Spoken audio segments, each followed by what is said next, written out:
The car sat in the middle of the lot like something the rain had given up on. It was a 1969 Lamborghini Miura, or what remained of one, the body warped along the passenger quarter, the interior gutted to bare metal, the engine missing entirely, the floor pan showing through in three places where rust had finished what time had started. The lot belonged to Donovan Prestige Automotive Group.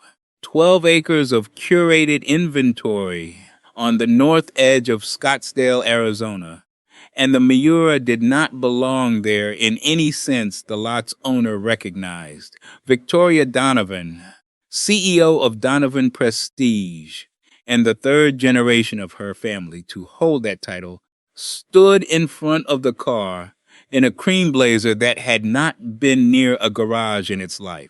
She looked at the Miura the way a person looks at something they have already decided.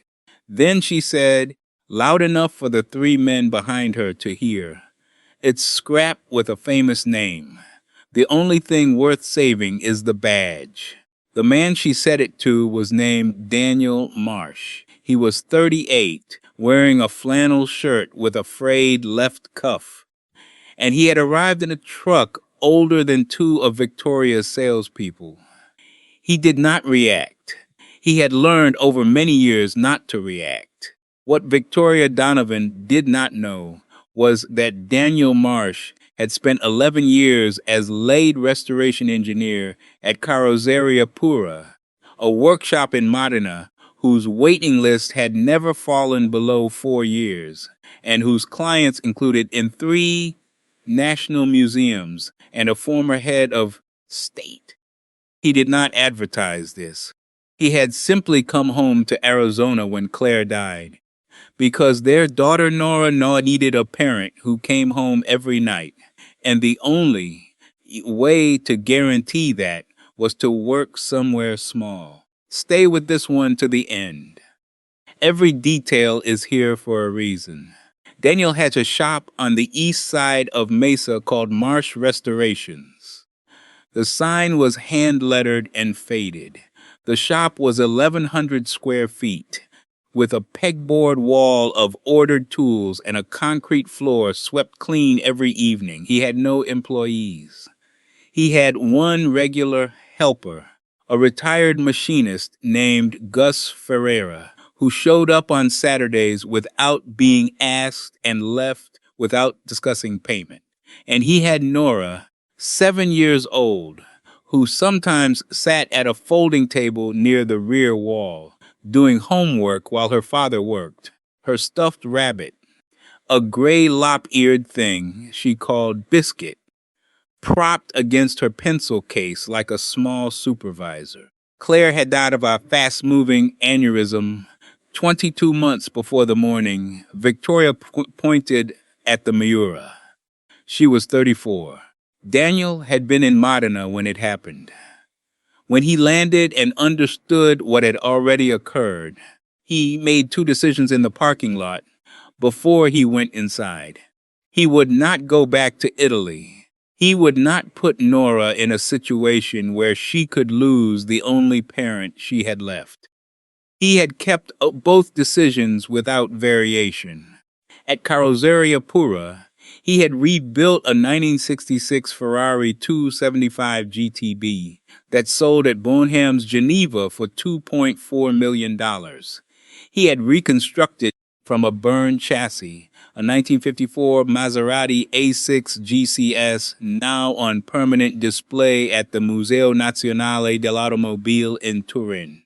He held 2 patents on paint adhesion processes for aluminum coachwork, licensed to a German aerospace firm. None of this appeared on any sign. Victoria had acquired the Miura through an estate liquidation. She had purchased an entire collector's compound for a flat sum, intending to resell viable item inventory and scrap the rest. The Miura was, in her assessment, the rest. Her fleet manager, a precise young man named Kevin Solis, had flagged it differently. He had photographed the chassis plate cross-referenced the build number against the Lamborghini registry and discovered that chassis 3-586 was one of 11 SVJ variants ever produced, a factory prototype that had not been publicly cataloged. He had put this in a memo and sent it to Victoria's inbox 3 days before the lot visit. She had not read it. When Daniel arrived that morning, he had been called by Kevin directly. Kevin had found Daniel's name through a contact at Barrett Jackson, who had described him in 3 words: thorough, quiet, correct. Kevin had shown Daniel photographs of the chassis plate before the meeting. Daniel had recognized what he was looking at before he drove to Scottsdale. He said nothing about this to Kevin, and Kevin, who was careful and observant, did not ask. Victoria's offer was of $4,000 to assess the Miura and tell her whether it was worth transport to a salvage facility or should simply be crushed on site. $4,000, she said, was more than the car was worth, and she was paying it as a courtesy to Kevin, who had an optimistic disposition. Daniel crouched beside the passenger's sill and ran 2 fingers along the inner frame rail. He stood. He said he would not do an assessment for $4,000. He would restore the car for a percentage of the final sale value, with parts and materials advanced by Donovan Prestige. Victoria said, "You want a percentage of nothing." He said he understood her position. She said, 15% of whatever it brings, capped at $30,000. Because I'm not going to get more than $200,000 even if you work a miracle. He said that was fine. What she did not know was that he had already calculated, based on the chassis number and SVJ documentation sourced overnight, that chassis 3D5 is 86 in full authenticated restoration would bring between 1.8 and $2.4 million. 15% of $2 million was not $30,000. It was $300,000.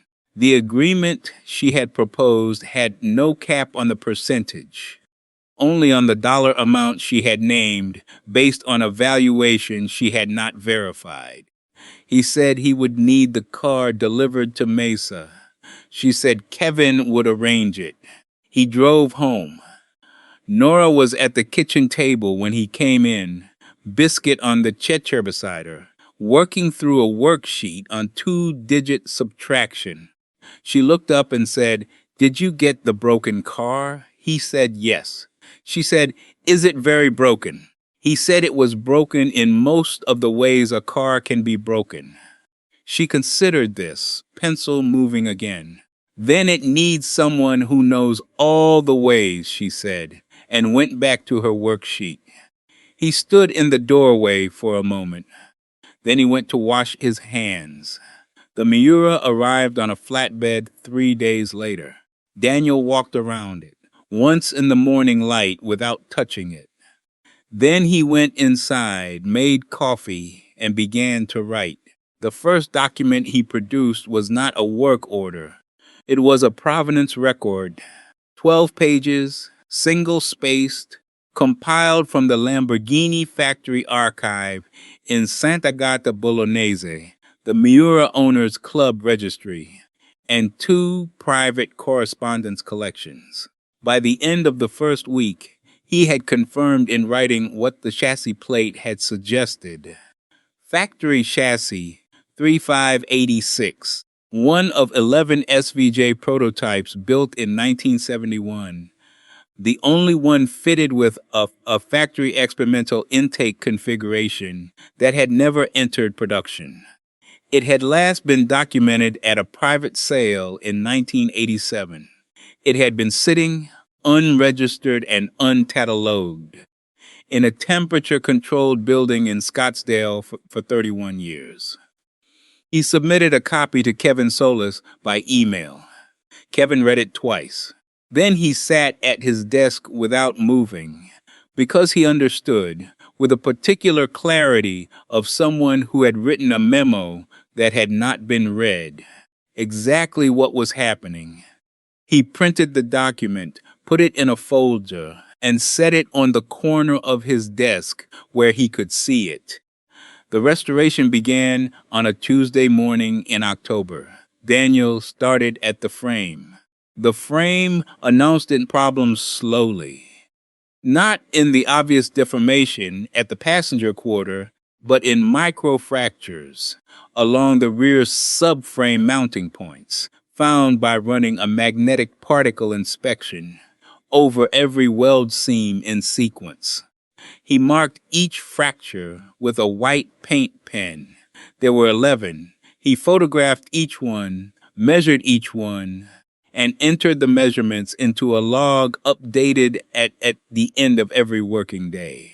On day 3, Gus arrived at 7 in the morning with a thermos of coffee and a set of custom subframe jigs he had machined from Daniel's specifications over the preceding weekend. He set them down without ceremony. He said, "Frame's worse than the photos." Daniel said it was. Gus poured 2 cups and they began. The subframe repair took 11 days. During the noon break, Daniel picked Nora up from school and brought her back to the shop. She sat at her folding table with Biscuit and her homework, and once asked why he kept measuring things he had already measured. He said because the measurement had to be the same every time before it counted. She thought about this. Like how I have to write my name the same way every time on the test paper, she said. He said that was exactly right. On day 14, the frame was straight to within 0.4 of a millimeter across its full length. The body work began on day 15. The passenger quarter had been repaired badly, then repaired badly again. He removed the previous repair material layer by layer, fiberglass filler over lead filler over a crude reshaping that had left the original aluminum skin work-hardened and thin in 2 places. He cut out the compromised sections and fabricated replacement panels from one. 2-millimeter aluminum sheet formed over a wheeling machine that had belonged to a coach builder in Turin. The new panels were TIG welded at 85 amps, dressed and planished until the surface read flat under a straight edge in all directions. On day 22, Kevin drove to Mesa without calling ahead. He said she still thinks it'll bring $200,000. Daniel said he knew.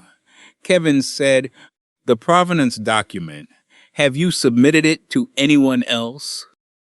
Daniel said he had sent a copy to the authentication committee at the Lamborghini Miura Society in the UK, and that their preliminary response had arrived the previous Thursday. He handed Kevin a printed email from Dr. Harriet Voss, chair of the authentication committee, stating that chassis 3586 appeared to qualify for full factory authenticated status as a 1971 SVJ prototype, the first documented example of this configuration to enter the authenticated registry. Kevin folded the email and handed it back. He said, "I wrote her a memo." Daniel said he knew. Kevin said she didn't read it. Daniel said nothing. Kevin drove back to Scottsdale. He was no longer uncertain about what he was waiting for. The engine was the longest part. The Miura's original V12 was gone, removed in the 1980s, whereabouts unknown.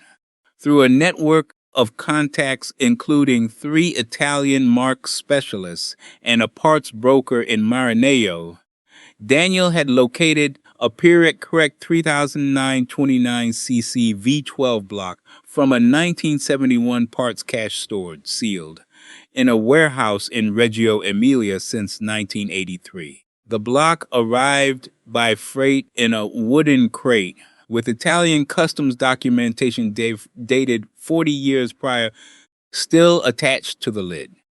Gus pried the lid off and looked inside for a long time. Then he said, "That's a good block." Daniel said it was a very good block. They carried it to the engine stand together. The rebuild took 19 days. Daniel worked to factory specification throughout, using a copy of the original Lamborghini assembly manual cross-referenced against his notes from 2 previous Miura restorations at Carrozzeria Pura. He measured every bore diameter, every bearing clearance, every valve angle. The log grew to 47 pages. On day 31, Nora came to the shop after school and found the engine assembled on the stand. She stood in front of it with Biscuit under her arm. She said, "It looks like a lot of pieces that decided to be one thing." Daniel looked at the engine. He said that was a good way to describe it. She said, "Is that what you do? Make pieces decide?" He said he supposed it was. She went to her table and opened her homework folder, and the shop was quiet in the way it was always quiet when both of them were in it. Not empty, but settled. The paint was the final stage. The Miura's original color was documented in the factory build sheet as Rosso Corsa. Daniel mixed the formula himself, adjusting for the aluminum substrate and ambient conditions, and applied it in 4 coats over 2 days, wet sanding between each coat with 1500 grit paper. The final coat was cut and polished by hand. The color that emerged was the kind of red that does not shout.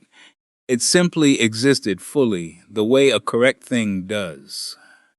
On day 47, Daniel drove the Miura under its own power for the first time, to the end of the block and back. The engine ran at 2200 time Reformillison at idle, smooth and even. He parked it, turned off the engine, and sat for a moment in the silence that followed. Then he got out and wrote the mileage in the log. The authentication inspection was conducted 3 weeks later by Dr. Harriet Voss herself, who had flown from London at the Society's expense. She spent 4 hours with the car. At the end, she signed a certificate confirming chassis 3586 as an authenticated 1971 Lamborghini Miura SVJ prototype, the only known example of its factory intake configuration, with a market value assessment prepared in consultation with R.M. Sotheby's of between $2.1 and $2.6 million, she said. "This is the most significant Miura I have examined in 22 years. He said thank you. He put the certificate in a folder. Kevin arrived that afternoon as Dr. Voss was preparing to leave. She handed him a copy of the certificate and said, "Make sure she sees this." Kevin drove back to Scottsdale with it on the passenger seat. He knocked on Victoria's office door. She was on the phone. She held up one finger. When she hung up, Kevin put the folder on her desk. She opened it. She read the certificate twice. Her face moved through several things in sequence. The kind of recalibration that happens when a calculation a person was certain of turns out to be wrong. She reached the market value assessment. She was still for a moment. Then she said, $2 million. Kevin said, "At minimum." She said, and I agreed to 15% with a 30,000 cap. Kevin said the cap applied to the dollar amount she had named, not to the percentage. The agreement as written was 15% of final sale, uncapped. She looked at him. She said, "Did you know this was going to happen?" He said. "I sent you a memo." She said nothing. Then get him on the phone. Daniel was in the shop when the call came. Victoria's voice was different from the voice she had used in the Scottsdale lot. Not softer, but more careful. The way a person speaks when choosing words for their precision rather than their effect. She said she had seen the authentication certificate. He said he had expected she would. She said, I said something at your first visit. About the car, it was a poor assessment. She said it without hedging. She wanted to discuss a revised arrangement for the Miura's sale, and she had 4 other cars in her inventory she had similarly undervalued, and she would like to know whether he would consider consulting on those as well. He said he would think about it. She said Kevin would send the details. He said that was fine. He put the phone down. Gus was at the bench, cleaning a set of calipers. He looked up. Daniel said, she wants to talk about the other 4 cars. Gus said, yeah, you going to do it? Daniel said he hadn't decided. Gus picked the calipers back up. The work's good either way, he said. Daniel said it was. The Miura sold at R.M. Sotheby's Scottsdale auction 11 weeks later under the hammer at $2.3 million. The buyer was a private collector from Geneva who had flown in specifically after the pre-auction catalog described the car as the only documented example of its factory configuration in existence. Victoria Donovan was present. She stood near the back of the room and watched the bidding climb past 1 million, past 1.5, past 2. Her assistant, Priya Anand, who had read Kevin's memo the same day it was sent and said nothing about it to anyone, watched her employer's face with the quiet attention of someone who had understood the situation before her employer did.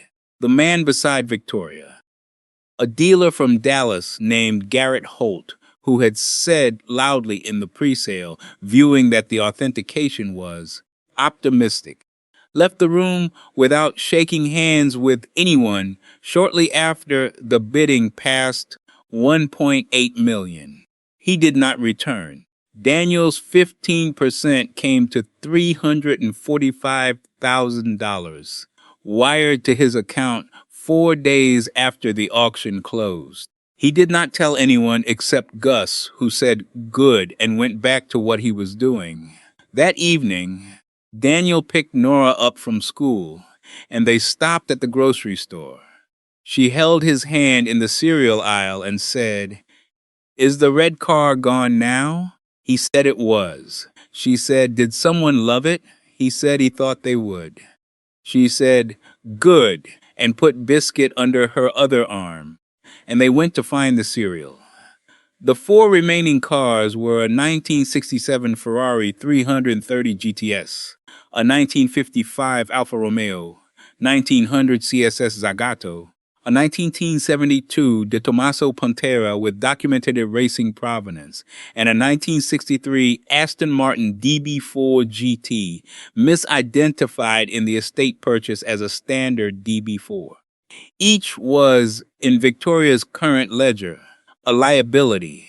Each was something else entirely. The arrangement for all 4 had been formalized in a 2-page letter Kevin had drafted, a flat consulting fee of $8,000 per car for assessment and a restoration agreement at 20% of final sale value uncapped. Victoria had signed without negotiating. Kevin had noticed this. It was not like her. The 1963 Aston Martin DB4 GT arrived in early September, painted a dark blue that had gone almost black with age. It smelled of old oil and the particular cold that metal holds even in Arizona heat, mineral cold, the kind that comes from density rather than temperature. Daniel walked around it twice before he touched it. Then he crouched at the front left wheel arch and looked at the inner structure for a long time without moving. What the estate inventory had called a standard DB4 was not a standard DB4. The chassis number, cross-referenced against the Aston Martin Heritage Trust's factory records, identified it as one of 75 DB4 GT variants, a lighter, higher specification derivative built for competition use, with a twin-plug cylinder head and a shorter wheelbase. Someone had known what they had once. Then they had painted over it repeatedly, and the knowledge had been buried with the coats. Victoria had looked at it for 30 seconds and said DB4s were common, and she would price it at $65,000 and move it quickly. Kevin had written beside her assessment's GT variant verify. He had verified it. He had written a memo. It had gone unread. On day 8 of the restoration, behind the left door, the paint came away to show a surface that was not steel. Aluminum alloy formed by hand, with the faint planishing marks of a craftsman's hammer still visible in the metal. He ran his palm across it. He photographed it. He entered the measurement in the log. Gus arrived on day 9 and put his own hand flat on the stripped section. He said nothing for a moment. Then he said, "That's not pressed." Daniel said it was not. Gus said, "Hand-formed." Daniel said, "Yes." They spent the next 2 hours going over every panel. Everyone was aluminum. Everyone was hand-formed, built panel by panel from flat sheet, using only hammers and an English wheel, and the kind of patience that is not taught in schools. On day 29, Nora sat at her table and watched her father polish the dark blue paint, the original color, recovered from beneath the later coats and preserved, because the original finish was sound, and because covering it would have been a kind of erasure. She said, "It looks like the sky right before it decides to be night." Daniel looked at the car. He said that was a good description. She went back to her homework. Biscuit sat on the corner of the table, facing the car as if in agreement. The authentication was conducted by the Aston Martin Heritage Trust's technical archivist, Robert Calloway, who had spent 30 years cataloging every known DB4 GT. He spent 5 hours with the car and issued a heritage certificate confirming it as a genuine 1963 Aston Martin DB4 GT, one of 75 produced, with hand-formed aluminum coachwork in original specification, and a market valuation prepared in consultation with Bunhams of between $1.4 and $1.9 million. He said, "The panel work alone is extraordinary. Whoever built this car was a serious craftsman." Daniel said he agreed. Calloway said, "And whoever restored it understood that." Daniel said thank you. He put the certificate in the folder with the others. The DB4 GT sold at Bunhams London in November, under the hammer at $1.7 million. Victoria Donovan attended in person. She stood near the aisle in a charcoal coat and watched the bidding with an attention different from the attention she had brought to the Miura. Auction, steadier, less surprised. The attention of someone who had revised her model of the world and was watching it confirmed the revision. When the hammer came down, she turned and found Kevin beside her. She said 1.7. Kevin said yes. She said 4 cars. What does that total? Kevin said the 4 completed restorations had sold for a combined $7.9 million against parts and materials costs of $214,000 against Daniel's 20% fee, totaling $1.58 million. leaving a net return to Dun& Prestige of approximately $6.1 million on inventory, acquired for $840,000. She was quiet for a moment. She said, I called the first one scrap with a famous name. Kevin said, you did, she said. I want to make the arrangement permanent. A standing consulting agreement, whatever he'll accept. She paused. Tell him I understand now what I was looking at, or rather, what I wasn't. Kevin said he would pass that along. She said, he won't gloat. Kevin said, no. She said, I know. And she looked back at the stage where the dark blue Aston Martin was being wheeled away.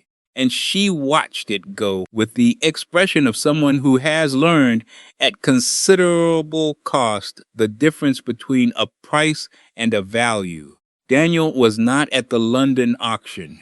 He was in Mesa, in the shop, sharpening a set of chisels when Kevin's message arrived. He read it. He set the phone down. He finished sharpening the chisel he was holding, tested the edge against his thumb, and set it on the pegboard in its place. Then he turned off the shop light and locked the door. Nora was asleep when he came in.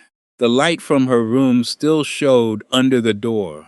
She had fallen asleep reading, which she did most nights. He opened the door quietly, turned off her lamp, and stood in the doorway for a moment. Her breathing was even and slow. He went to the kitchen and sat at the table with a cup of coffee and the folder containing all 5 authentication certificates. He did not open it. He had read each certificate once carefully when it was issued, and that had been enough. The work had been what it had been. Outside, the garage light was on, the way he always left it, a single bulb above the door, casting a rectangle of pale yellow light across the driveway. It illuminated the old truck, half in and half out of the glow. The truck was older than 2 of Victoria's salespeople. It had always been enough. There is a particular kind of knowledge that does not announce itself in a room. It arrives quietly, in a frayed cuff and a measured step, and it does its work without explaining itself. And the work speaks in a language that only the patient learned to read. Victoria Donovan had learned this at the cost of $7 million in unrealized margin, a reasonable tuition in the end. Some lessons arrive gently. Some arrive in the form of a hammer falling in a London auction room at $1.7 million. The cost is proportional, always, to how long a person waits before looking carefully. Daniel sat at the kitchen table until the coffee was gone. Then he rinsed the cup, turned off the light, and went to bed. The garage light stayed on, the way it always did, casting its pale rectangle across the driveway and the old truck and the quiet street beyond, illuminating nothing in particular and everything that mattered.